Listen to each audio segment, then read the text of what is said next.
Assalamualaikum warahmatullahi wabarakatuh. Saya Nurjana Febriani dari kelas Ekonomi Syariah 1 NIM E 2018-2002. Di sini saya akan memberikan sedikit tanggapan mengenai tugas ekonomi makro Islam yang membahas tentang ekonomi tertutup tanpa kebijakan pemerintah. Ekonomi tertutup tanpa kebijakan pemerintah sendiri adalah ekonomi atau perekonomian suatu negara tanpa mengandalkan ekspor dan impor. Yaitu dimaksudkan adalah dalam suatu negara apabila mengalami kekurangan konsumsi, maka negara tersebut tidak mengekspor dari negara lain. Begitupun jika mengalami kelebihan produksi, maka negara tersebut tidak mengimportnya ke negara lain. Ekonomi tertutup tanpa kebijakan pemerintah ini juga bisa disebut sebagai ekonomi dua faktor. Dan di sini yang dimaksud tanpa kebijakan pemerintah adalah pemerintah tidak ikut campur dalam perekonomian masyarakatnya, sehingga pemerintah itu tidak memberikan subsidi, bahkan tidak menarik pajak dari masyarakatnya sendiri. Di sini di dunia ini tuh sebenarnya tidak ada yang memakai sistem ekonomi dua sektor. Karena apa? Karena tidak memungkinkan keadaannya bahwa pemerintah itu tidak ikut campur dalam perekonomian masyarakatnya. Seperti itu. Di sini berarti masyarakat itu dibebaskan untuk memproduksi apa saja yang dibutuhkannya. Seperti itu.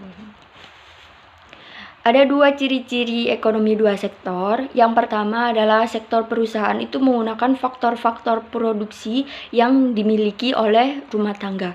Artinya di mana rumah produksi itu bahan baku untuk memproduksi suatu barang itu dia mengandalkan apa yang ada di negaranya tanpa mengimpor dari negara-negara lain. Dan yang kedua adalah sebagian besar pendapatan yang diterima oleh rumah tangga akan digunakan untuk konsumsi. Maksudnya begini, ketika rumah tangga konsumsi itu mendapatkan uang, maka uangnya tersebut akan dipakai untuk membeli hasil produksi atau membeli hasil dari produksi perusahaan tersebut. Perusahaan itu sendiri dalam suatu negara tersebut. Selanjutnya ada alur pendapatan dua sektor. Di sini saya akan memberikan sedikit gambaran tentang alur pendapatan dua sektor. Maaf kalau gambarnya kebalik atau tidak jelas karena memang kalau memakai kamera depan itu gambarnya akan terbalik. Begini, ini adalah alur pendapatan perekonomian dua sektor. Di sini ada rumah tangga konsumen dan di sini ada rumah tangga produksi, seperti itu.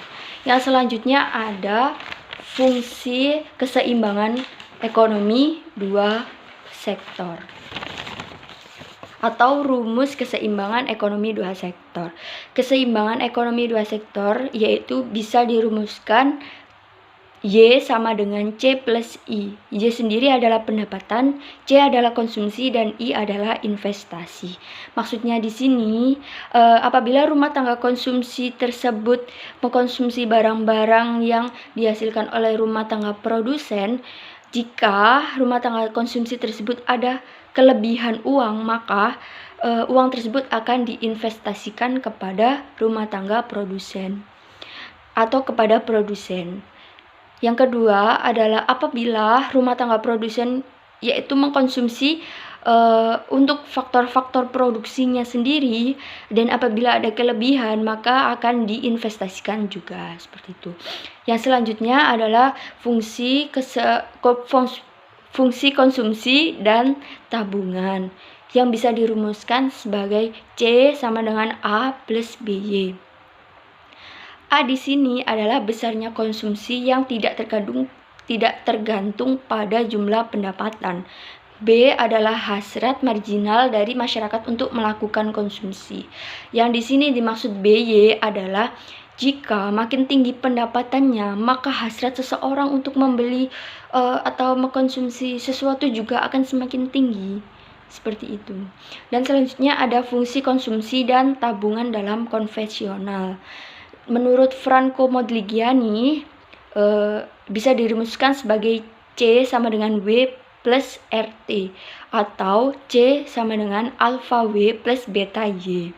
Di sini Y sendiri adalah pendapatan, W adalah kekayaan, T adalah periode lama hidup, sementara R adalah masa pensiunnya, dan alfa sendiri yaitu adalah kecenderungan konsumsi atau kecenderungan mengkonsumsi dari kekayaan, dan beta sendiri adalah kecenderungan mengkonsumsi dari pendapatan. Dan menurut Mitton Friedman, yaitu bisa dirumuskan sebagai C sama dengan alfa YP. Alfa sendiri di sini adalah bagian dari pendapatan permanen, sementara YP tersebut adalah pendapatan permanennya sendiri.